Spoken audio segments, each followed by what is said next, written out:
Start button എന്ന് പറഞ്ഞാൽ മെയിനായിട്ട് വരുന്ന കംപ്ലയിൻറ്റ് ഇത് കൂടാതെ ഈ ഡയോഡും ഈ സ്റ്റാർട്ട് ബട്ടൺ നമുക്കറിയാവുന്ന ഇതും അല്ലാതെ ഇതിൽ ഒരു ട്രാപ്പ് വരും.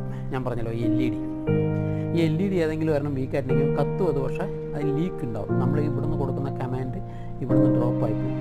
അതുകൊണ്ട് ഈ LED ഏതെങ്കിലും ലീക്കോ വീക്കോ ഉണ്ടെങ്കിൽ സ്റ്റാർട്ട് ബട്ടൺ ഒരിക്കലും വർക്ക്.